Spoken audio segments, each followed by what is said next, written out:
Senator Elizabeth Warren. Matt Rourke, AP photo. Cedar Rapids, Iowa. The Des Moines Register just threw Elizabeth Warren a lifeline. Polls released heading into the final week before the Iowa caucuses almost unanimously show Warren fading into fourth place, both here and in New Hampshire. Finishing behind Bernie Sanders, Joe Biden and Pete Buttigieg in both states could effectively end her once promising candidacy in an 8-day period. But Warren's allies are hopeful the endorsement from Iowa's largest newspaper will provide a jolt in the Hawkeye state while she's stuck in Washington for most of this week. She and her fellow senators in the presidential field will be confined to the Senate floor rather than campaigning here in the run-up to next Monday's first-in-the-nation tallying of presidential votes. While the campaign brandished the endorsement in ads across Facebook and Instagram, Warren herself didn't mention it during either of her policy-heavy town halls in eastern Iowa on Sunday. She was clearly excited about the news, busting a move when staff told her Saturday night. And there was an uptick of energy at her events, including the final town hall of the weekend at a food and craft market in a developing part of this city. She was joined there by Jonathan Van Ness, one of the hosts of Netflix's Queer Eye. This moment in history is our time to choose courage over fear. Warren told a standing room-only crowd of around 900 people, according to an unverified estimate from her campaign. This moment in history is our time to dream big and fight hard. This moment in history is our time to win. This weekend's roughly 36-hour push by Warren, as much as the Senate schedule would permit, allowed her to fine-tune her closing argument, centered around her electability, gender, and an ideology-crossing focus on ridding Washington of corruption. In recent weeks, Warren and her campaign have more explicitly tried to tackle the electability question as polls have showed Democrats are less convinced she can beat President Donald Trump in November. Surrogates have pitched her as the candidate who can best unite the party going into the general election because of her appeal to both Biden and Sanders voters. Iowa voters are seeing another pitch on TV. He fears Elizabeth Warren the most, a recently deployed Iowa ad says of Trump, using an audio clip from MSNBC's Lawrence O'Donnell.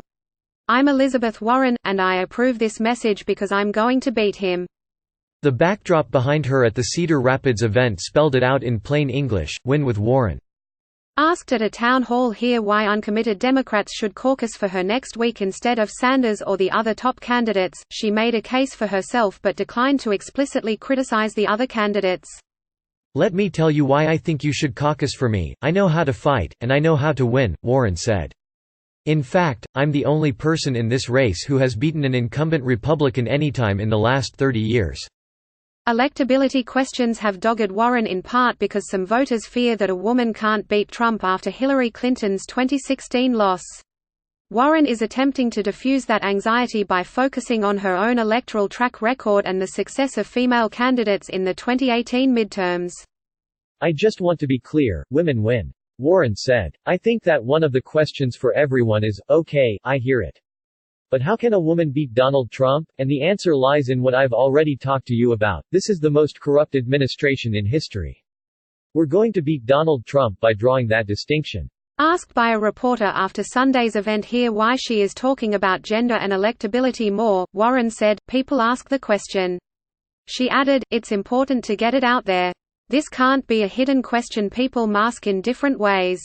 The Des Moines Register's endorsement, along with late support from local elected officials and activists here, are critical backing in a state where she has concentrated her efforts. Warren has invested more time in Iowa than any other state, 55 days, compared to 32 in New Hampshire, 17 in South Carolina, and 12 in Nevada, according to the campaign's own tally. They also hired early and often, embedding organizers in Iowa communities months before rival campaigns. "There's no doubt about it, we're running the strongest organizing operation in the state, and our ground game is how we're going to win Iowa," the campaign told supporters in a recent email. As Warren has plateaued or slumped in the polls in recent weeks, however, the campaign has begun playing down expectations for an Iowa knockout victory and preparing supporters for a protracted fight for delegates through March and April. "We expect this to be a long nomination fight and have built our campaign to sustain well past Super Tuesday and stay resilient no matter what breathless media narratives come when voting begins," campaign manager Roger Lau wrote in a memo last week, pointing to the campaign hiring up robust field teams in later contests over the last several months. At over 1,000 full-time staffers, the campaign likely has the largest operation besides billionaire Mike Bloomberg, who is self-funding his campaign. Historically, candidates who've earned the Register's endorsement have seen a polling bounce in Iowa, according to the data journalism outlet 538. But the Register bump hasn't usually resulted in victory. From 1988 through 2012, the Register-endorsed candidate never went on to finish first in the caucuses, a streak that was broken by Hillary Clinton's razor-thin victory in 2016. Alex Thompson reported from Washington.